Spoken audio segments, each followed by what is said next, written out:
Okay. In picking an essay that we covered in class to promote as a work of literature that should continue to be taught to other students, there were a few things that I wanted to make sure the piece included. Author Botswick said in his Earmarks of Literature that we should consider here literature in its narrowest meaning, which is also its highest, namely those writings that have permanent value due to their form, independently of their substance. However, I disagree with that theory, and even the school system these days, it seems to agree with me. When viewing the average summer reading list in the middle and high school students receive, there's something noticeable about them. They aren't the old literature styles written in Old English language, but what they do are have substance that interests the students and draw them in.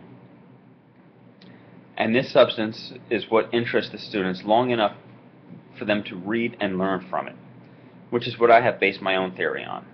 A good literature piece needs to have substance that changes the reader by what they have learned and considered. In that regard, it needs a unique writing style, an interesting topic that is relevant both for the time it was written and currently, to be comparable to human development.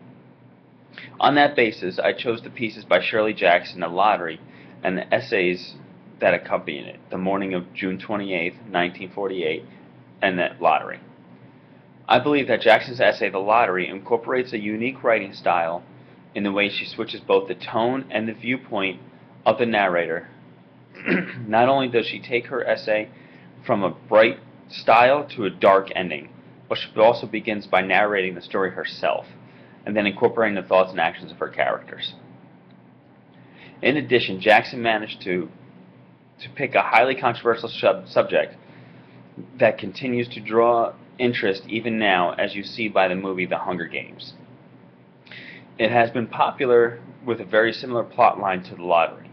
By creating a village that is willing to sacrifice one of their own, traditionally, with no concern, she presents a view of human nature and what could be considered wrong or evil, and presents the question her reader of what it would take for them to act or think like the characters do. At the time she wrote her essay, people reacted with shock and morbid curiosity, as she explains in her second essay, The Morning of, just as they have now with the Hunger Games movie. As you can see from her topic choice, Jackson is very much so touching a subject of human development. In regard to each individual's person's self-control with their own human nature, and what it would take not to recognize certain morals that have been ingrained in us as absolute. The fact that her character saw nothing in the sacrificing of a friend and neighbor goes against every aspect of proper culture, and because of that, the average person becomes fascinated with the struggle involved in maintaining the facade of culture. Overall, I believe that Jackson's essay is an important piece of literature to continue teaching students, because it includes substance that is definitely provoking. In studying her essay, The Lottery, and accompanying essays, students have a chance to make a connection between the style she wrote with and the concept of her essay, as well as discovering correlation between its topic and the topics in other literary works that touch upon the same idea, and even have the chance to do some personal self-reflection. These are situations that can benefit a student's knowledge and self, and in that regard should have the opportunity.